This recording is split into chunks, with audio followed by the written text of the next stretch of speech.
Hello, hola. My name is Ana Rambula Gonzalez, and I am the project director of the Language Justice Initiative and Multilingual Education Division at the Institute for Racial Equity and Excellence. The Language Justice Initiative focuses on building an early childhood workforce and educational community that centers on racial and linguistic equity for every child to thrive in school and in life. Welcome to this Language Justice Initiative Supporting Home Language series. During these series, we will be dialoguing with many experts in the field who have done extensive research on how teachers support multilingual learners in their classrooms. These children speak 2, 3, 4, or more languages. And today I have the honor of spending some time with Dr. Lilian Duran. Hello. Thank you. Dr. Duran is a professor at the University of Oregon with a PhD in educational psychology. Her research focuses on improving educational practices for multilingual learners. She works to create more equitable educational outcomes for marginalized population and has served on multiple equity and diversity councils. Dr. Duran has also been a special education teacher. Dr. Duran will share on the importance of assessing children in their home language with us during our time together. So welcome, Dr. Duran. Yes, it's great to be here. I really appreciate the opportunity. Thank you. So let's begin having our conversation. So Dr. Duran, why is it important to assess in the home language? Well, simply, it's important to assess a child in their home language because that's where all their knowledge is stored. Their knowledge is stored in the languages that they speak in their home. For some children, that's one language. For other children, that's multiple languages. They will have skills distributed across both languages, vocabulary distributed across both languages. Each language has its own unique grammatical structure, and there'll be interesting cross-linguistic features, where children are using the grammar of one language and then maybe inserting words from the other. And these cross-linguistic relationships are important for us to recognize in young multilingual children. They're not simply two monolinguals in one. They're children who are drawing on all of their linguistic resources. And so we need to acknowledge that when we assess them to make sure that we're really capturing their full range of ability. The other reason is that we want to honor what they know in their home language. We want to honor their home language and culture and what they bring to our programs so that we can have a strength-based approach when we're working with them and really ensuring that they have an appropriate early education experience.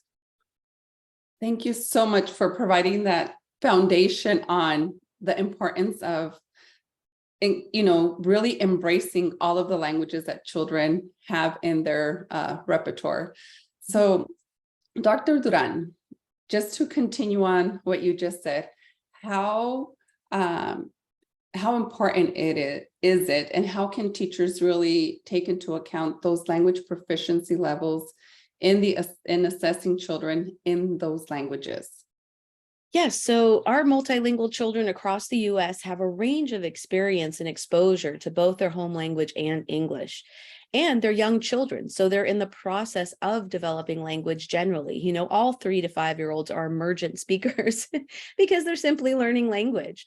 And so this level of proficiency issue in early childhood is an ever-changing dynamic process that children are going through based on their current level of exposure. So for example, say you have a child who primarily speaks Spanish at home, but then enters an English-only setting, they might start to change their proficiency levels as they're getting exposed to more and more English. Conversely, if you have a child, say, who speaks Spanish at home who ends up in a bilingual program, their proficiency will look different because both languages are supported in that program. So in short, proficiency is really reliant on exposure, and in particular, the child's current exposure, because young children are so sensitive to those language environments that they're in. So when you think about language proficiency, your very first step is to talk to families, interview families, have them fill out a home language survey to figure out what languages are spoken in the home, what languages their child is speaking in the home. So both what are they hearing, what are they speaking, and that will give teachers a much better idea of what they would expect that child's proficiency to be both in their home language and in English, or if the child's using both at home. This should really inform what assessment is done in each language, right? For some kids, they might be balanced bilinguals. They've spoken English and their home languages ever since birth. And so really they have skills kind of evenly distributed across both languages.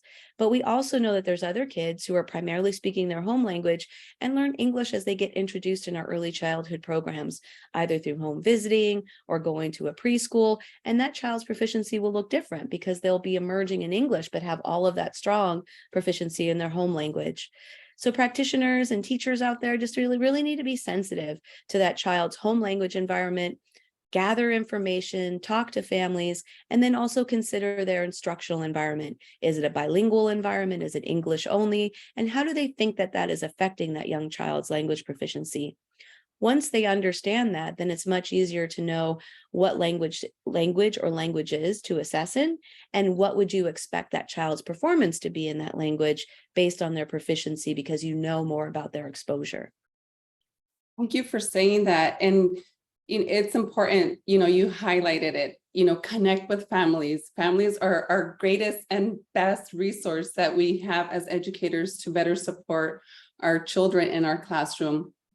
And so the next question is, and you kind of touched on this a little bit, but you might want to provide other examples if you would like. What do teachers need to consider to guide their instruction for Spanish and English for bilingual children? Yes. Well, number one, I wish we all had more bilingual programs. We really need to be attending to children's home languages as well as English language development, leveraging their strengths in their home language to build English language capacity, recognizing their language and culture as valuable and something worth maintaining in our society. And so, and maintaining and strengthening and helping that child have more typical trajectories of development in those home languages, in addition to English. Language is such a resource in our country. And it's frustrating that we often don't capitalize that and support that in our young multilingual learners. So when thinking about Spanish instruction, English instruction, it's really important that it's leveled at the right level for kids, so that we aren't just offering a one-size-fits-all approach. But again, children will vary in their abilities in each language, and may need different kinds of scaffolding or supports in each language as they're growing and maturing in their language development generally. So for example, I was talking about those simultaneous bilinguals, those kids who are learning both, their skills might be nearly equivalent. And so you kind of could be at the same level in Spanish and English, building both vocabularies, building concept knowledge, doing some science activities in Spanish, some in English, doing some readings in English, some in Spanish, and making sure that you're supporting both relatively equally through instructional time. We know that too often, even in bilingual programs, Spanish is used more for transitions, social language, maybe to correct behavior, and then English is really still the primary language of instruction. And instead, we really need to move into an era where we're using both languages equally in these programs to really support instruction. So we have our simultaneous bilinguals, but we also have our sequential bilinguals, those kids who might have very different skills in each language. Say that child who's primarily speaking Spanish at home, their English is just emerging. Well, their Spanish language instruction should be elevated, novel, increase vocabulary, be very stimulating and engaging, and really push that child, help them elevate their skills to that next level for them. And their English instruction, of course, should be engaging as well, but it needs to be at the right level so it's comprehensible to that child, so that they understand the, excuse me, they understand that language of instruction so that they can benefit from instruction in English and begin to emerge in their English language ability. So really, in short, I think it takes differentiated instruction across English and Spanish, understanding the levels where kids are in each, and then really targeting at that child's developmental level in each language to really maximize the support that we're offering. Thank you, Dr. Duran, for providing that clarity in providing us those different examples on how teachers can really use the Spanish language and English to inform their instruction while working with our young multilingual learners. So lastly, how might teachers intentionally involve families in the assessment process? Yeah, and I think that is something that we need to continually work on and really push the envelope on to make sure that we're doing family involvement justice and not necessarily just something we check off a box, like, oh, we asked the family a few questions and there you have it. Families are our greatest source of information about children. They've known them the longest and they'll know them for the longest the rest of their lives. That's their nest. That's where those kids are going to develop, and they need strength in that nest. So I think number one in involving families is really emphasizing the importance of multilingualism. I think too often we might think it's important, but we don't really send that message to families, and they hear so much misinformation in society about maybe only speaking one language to their child, or how it could confuse their child, or how their child needs to learn English, and so they should maybe discontinue using their home language. All of these things are myths. And I feel like in our programs, we have to do much more work to debunk these myths and help families feel proud about the gift that they're giving to their child and speaking their home language with them. And I think that's number one in assessment, actually, because then that family will continue that home language, and then we'll be able to report on their child's skills as they're developing in their home language and within the context of their home culture as well.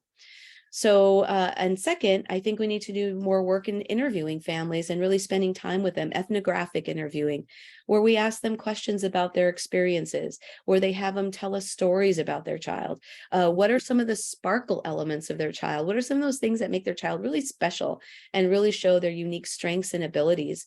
And I think too often we're not focusing on those kinds of skills either. We're focusing on these questionnaires about gross motor, fine motor, cognition, language. Not to say all that's not important, but we can still have conversations about their child that really will show all those skills, but let the families tell those stories about their child that help them even recognize the strengths that their child brings. And then third, I would say it's ongoing. It's not just at the beginning of the year. We had our first 45 days. We did our assessments. I talked to the family and bam, we're done. Kids make so much progress over the year. We know this. This is a time ripe for development. Between 3 and 4, kids just blossom, and then 4 and 5 is a whole other change. And so I think we need to have these ongoing touch points with families where we're talking to them about new skills they're seeing, or if any new concerns are developing. And then having a way for families to continually report on the new words their child's using, the new skills they see, the new math skills, the new language skills, all the things that kids are doing while they're playing and experimenting with life. And so I would hope that more educators would reach out more often, that they would emphasize the gift of multilingualism, and that they would really gather information from families in more of an ethnographic approach, where families are allowed to tell their story and share their culture. Thank you so much, Dr. Duran, for that. And everything that you said, really, embracing it. And when we have all of that together, we're sending the message to families that we value your language, your culture, and we want to learn from you, with you, in order to better support your child in our program. So for that, thank you so much for sharing this helpful information on how teachers, practitioners can assess children, in this case, particularly Spanish. It was an honor speaking with you, and muchas gracias y hasta la próxima. Sí, de nada. Adiós. Adiós.